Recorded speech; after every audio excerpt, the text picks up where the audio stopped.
ఈ కోవేట్లో అయితే ఎర్లీ మార్నింగే వర్షం, రాత్రి నుంచి వర్షం పడుతుంది. నిన్న వాతావరణ శాఖలో చెప్పారు 2 డేస్లో వర్షం ఉంటుంది, జాగ్రత్తగా ఉండమని.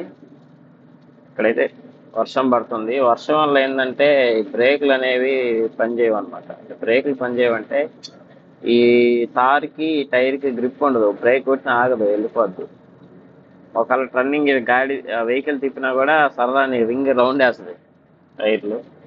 కాబట్టి ఈ వర్షాకాలంలో అయితే చాలా జాగ్రత్తగా వెహికల్ నడపాలి, ఎక్కువ స్పీడ్ అనేది పోకూడదు. తక్కువ స్పీడ్లోనే మెయింటైన్ చేసుకుంటా వెళ్ళడం అనేది చాలా సేఫ్ సైడ్.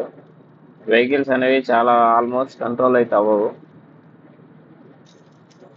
అందువల్ల ఏంటంటే వర్షాకాలంలో ఇక్కడ ఈ రోడ్లు అనేది జారిపోతూ ఉంటాయి, స్లిప్ అయిపోతూ ఉంటాయి.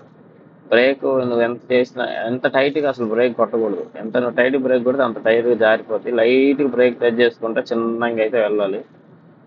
ఇట్లాంటి వర్షాకాలంలో నా వెహికల్ చాలా సార్లు అయితే స్లిప్ అయిపోయింది, జారిపోయింది. బట్ గాడ్ గ్రేస్ వల్ల వెహికల్ ఏంటంటే ఎక్కడ వేరే వెహికల్ టచ్ కాకుండా మంచి సేఫ్గా వెళ్ళింది.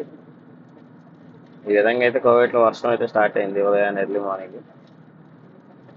చలి అసలే దానికి తోడు ఈ వర్షం ఒకటి చంపేస్తుంది మనిషిని. వర్షం అయితే పడుతుంది, ఆ వర్షానికి తగ్గట్టుగా మేము నిదానంగా వెహికల్ డ్రైవ్ చేసుకుంటూ వెళ్ళాలి.